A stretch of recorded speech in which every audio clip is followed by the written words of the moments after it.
आदेश आता है एसएचओ को फलानी फलानी जगह फलाने फलाने नेता की के आम आदमी पार्टी के नेता की मीटिंग डिसरप्ट करनी है, और पुलिस वहाँ पे बाकायदा लेके जाती है बीजेपी के गुंडों को। आज ये छोटा सा लड़का दिल्ली के पंजाबियों को, पंजाब के पंजाबियों को चुनौती देने चला है।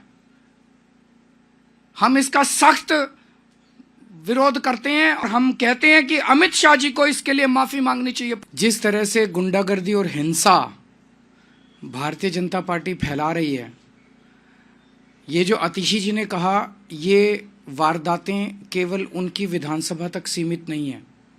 पूरी दिल्ली के अंदर मेरे पास न जाने कितने हमारे कैंडिडेट्स आ चुके हैं। मेरी अपनी विधानसभा में, राजेंद्र नगर में, इधर उधर कई जगहों पर हमने देखा है और शिकायतें आ रही हैं कि भारतीय जनता पार्टी पूरी तरह से गुंडागर्दी के ऊपर उतरी हुई है। कोई भी पार्टी या कोई भी कैंडिडेट हिंसा क्यों करता है? उसे हिंसा करने की ज़रूरत क्यों पड़ती है? वो तभी हिंसा करता है जब वो देखता है कि बाकी अन्य अहिंसात्मक तरीके से, शांतिपूर्ण तरीके से उसका जीतना असंभव है। जब उसके पास कोई नैरेटिव नहीं होता, जब जनता उसके साथ नहीं होती, जब जनता उसकी बात नहीं सुन रही होती, तब वो फिर हिंसा पे उतारू होके येन केन प्रकारेन वो चुनाव जीतने की कोशिश करता है। आज दिल्ली में भारतीय जनता पार्टी की यही हालत है।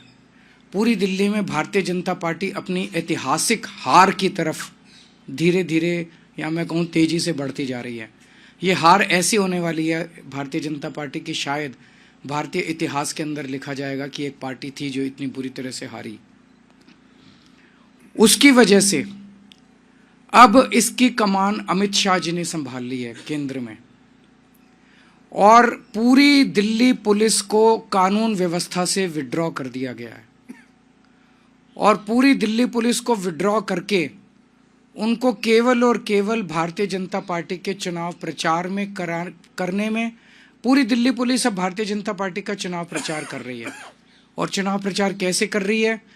भारतीय जनता पार्टी के गुंडों को गुंडागर्दी करने में संरक्षण देते हैं या फैसिलिटेट करते हैं, पार्टिसिपेट भी करते हैं। पूरे खुलेआम गुंडागर्दी चल रही है, पैसे बांटे जा रहे हैं, सामान बांटे जा रहे हैं, साड़ियाँ बांटी जा रही हैं, और पुलिस वहीं खड़ी होती है। पुलिस बाकायदा लोगों को लाइन में खड़ा करा के प्रॉपरली उनको सामान दिलवाती है, प्रॉपरली पैसे दिलवाती है, चेक करती है। वोटर हो तो सामान लो, वोटर नहीं हो, वोट नहीं बना हुआ तो पुलिस बाकायदा चेक कर करके सामान बंटवा रही है। तो पुलिस के संरक्षण में पूरी दिल्ली से दिल्ली पुलिस को विड्रॉ कर लिया गया कानून व्यवस्था से। और इसलिए हम देख रहे हैं पिछले कुछ दिनों में किस तरह से पहले से ही चरमराई हुई थी दिल्ली की कानून व्यवस्था, अब तो पूरी तरह से ध्वस्त हो चुकी है दिल्ली की कानून व्यवस्था, क्योंकि दिल्ली के लोगों के संरक्षण देने के लिए, उनको सुरक्षा देने के लिए कोई पुलिस अवेलेबल नहीं है। सारी दिल्ली पुलिस केवल और केवल भारतीय जनता पार्टी को, गुंडागर्दी को संरक्षण देने के लिए लगी हुई है। मेरी एक दो एसएचओ से बात हुई, उन एसएचओज ने मुझे जो बताया वो इतना खतरनाक है कि आप सुन के आपके रोंगटे खड़े हो जाएंगे। उन्होंने कहा जी सीधे एमएचए से आदेश आ रहे हैं, बीच में कोई सीपी नहीं है, कोई डीसीपी नहीं है, कोई स्पेशल सीपी नहीं है, कोई एडिशनल सीपी नहीं है, सीधे एमएचए से आदेश आता है एसएचओ को फलानी फलानी जगह फलाने फलाने नेता की के आम आदमी पार्टी के नेता की मीटिंग डिसरप्ट करनी है, और पुलिस वहाँ पे बाकायदा लेके जाती है बीजेपी के गुंडों को, अपने संरक्षण में वहाँ पे गुंडागर्दी करवाती है। दिल्ली के अंदर अब केवल आम आदमी पार्टी नहीं, कोई पता चल जाए कि आम आदमी पार्टी का समर्थक है, आम आदमी पार्टी का वोटर है, उसको भी नहीं बख्शा जा रहा, उसको डराया जा रहा है। जैसे अभी इन्होंने कहा धमकाया जा रहा है, डराया जा रहा है, और पूरी दिल्ली के अंदर एक जबरदस्त डर का माहौल है कि खबरदार अगर आम आदमी पार्टी को वोट दिया तो।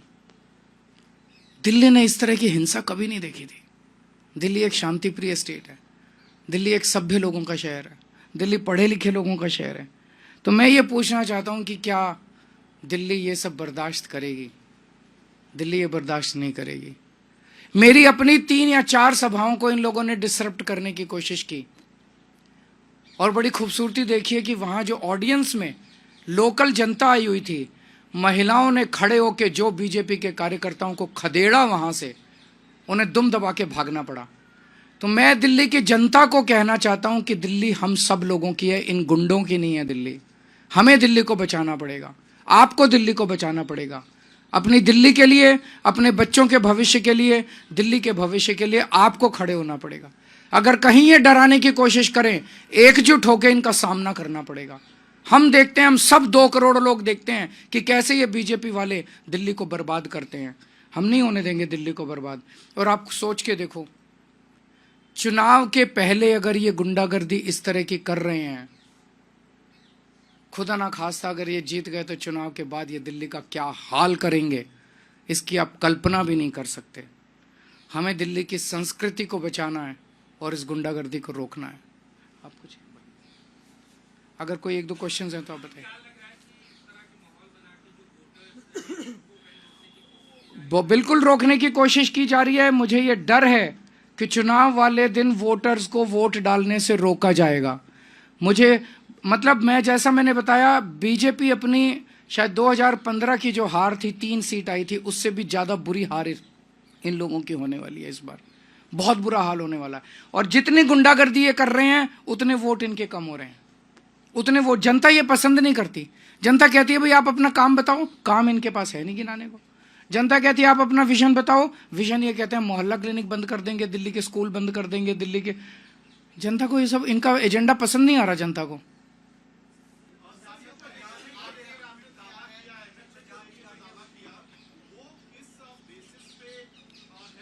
आपको सारे बता दिए, जो एक डेट वाइज, आदमी वाइज इंसिडेंट्स बता रही हैं आतिशी जी। दिल्ली की सीएम आपको इंसिडेंट्स बता रही हैं।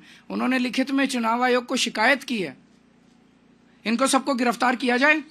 जिन जिन लोगों का नाम अभी आतिशी जी ने लिया, अगर चुनाव दिल्ली में निष्पक्ष होने हैं, कम से कम चुनाव तक इन लोगों को गिरफ्तार करके अंदर रखा जाए। अदरवाइज तो ये खुलेआम है कि पुलिस तो हमारी है।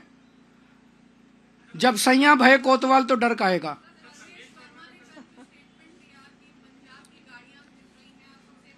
मेरे को बहुत दुख हुआ दिल्ली का एक नागरिक होने के नाते और दिल्ली का पूर्व सीएम होने के नाते। प्रवेश वर्मा जी ने जिस तरह से पंजाबियों के कंट्रीब्यूशन को प्रश्न चिन्ह लगाया। प्रवेश वर्मा जी ने कहा कि पंजाब की गाड़ियां घूम रही हैं, पता नहीं कौन लोग हैं उनमें, और 26 जनवरी गणतंत्र दिवस के लिए सुरक्षा के लिए ये खतरा है। तो क्या सारे पंजाबी आतंकवादी हैं? सारे पंजाबी देशद्रोही हैं? क्या सारे पंजाबी देश के लिए खतरा हैं? पंजाबियों ने दिल्ली को संवारा है। पंजाबियों ने आज जो दिल्ली है जिस स्तर पे, उसमें पंजाबियों का बहुत बड़ा कंट्रीब्यूशन है। पंजाबियों जो आज पंजाबी हैं, इनके पूर्वजों ने देश के लिए कुर्बानियां दी थी। आज जो दिल्ली के पंजाबी हैं, उनके पूर्वजों ने देश के लिए अपनी जान न्यौछावर की थी। 1947 में जब पार्टीशन हुआ था, लाखों पाकिस्तान से रेफ्यूजी दिल्ली आए थे। उन्होंने न जाने कितनी यातनाएं और कितनी दुर्दशा झेली थी। आज ये छोटा सा लड़का दिल्ली के पंजाबियों को, पंजाब के पंजाबियों को चुनौती देने चला है। हम इसका सख्त विरोध करते हैं और हम कहते हैं कि अमित शाह जी को इसके लिए माफी मांगनी चाहिए पूरे देश से। अमित शाह जी को पंजाबियों से माफी मांगनी चाहिए।